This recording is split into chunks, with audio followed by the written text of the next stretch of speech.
Caerfyrddin i Prestatyn. Pnawn braf, heilog yma ar erddi bastion. O Bel yn disgyn i Edwards, o Sef Edwards, cyfle cynta'r gêm i'r tîm cartre. Lw Cummings i gymryd y Caerfyrddin i Caerfyrddin. Bel disgyn ta Kieran Lewis, o arbediad da gan Carl Jones. O'r enw syth. Lawr gorn gwddwr gol geidwad o mi oedd hi'n ergyd drymus. A Ferrest yn gwneud y gweddill i glirio. Trafod hir i Caerfyrddin. O'Kelly, Bowen. Lewis. Jones. O Bowen, ond cael ei lorio gan Sef Edwards. Mae di gweld y cerdyn melyn unwaith.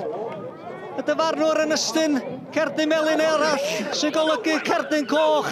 Sef Edwards yn sbio'n sy'n Prestatyn lawr i 10 dyn. Caerfyrddin arall i Caerfyrddin, Cummings. Liam Thomas o arbediad da gan Carl Jones.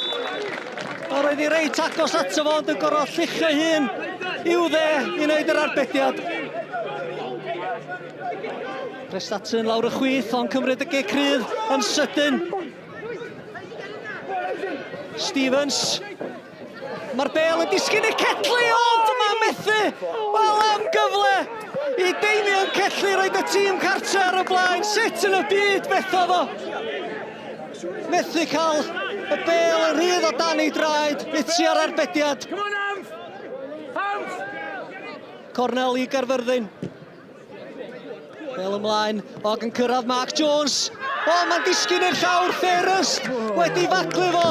Y dyfarnwr yn pwyntio tuag at y sbotyn. Y dyfarnwr yn y lle iawn fawr o gwyno gan Prestatyn chwaith. Liam Thomas i gymryd y geico'r sbotyn ac yn rhoi Caerfyrddin ar y blaen.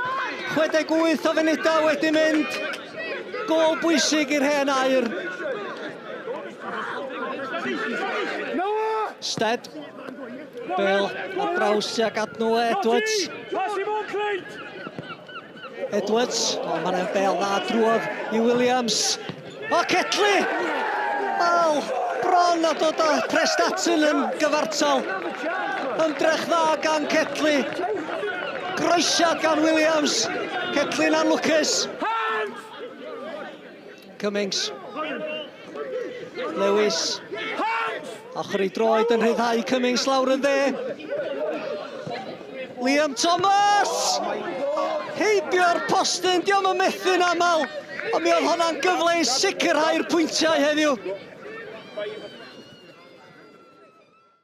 We're past the stage where performances are important. Obviously, they're nice to get, but ultimately the 3 points means everything. And Barry winning at Aber today leaves you 8 points behind Aberystwyth.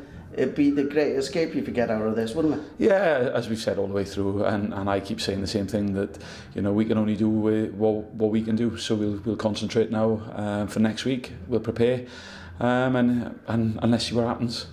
Obviously, to play 45 minutes with only 10 men, again, my lads were a credit to the football club, give us everything. But I think today's game was about chances. Unfortunately, we never took ours, and they took theirs. So. Bitterly disappointed because it's another defeat and it's not what we want at this stage of the season.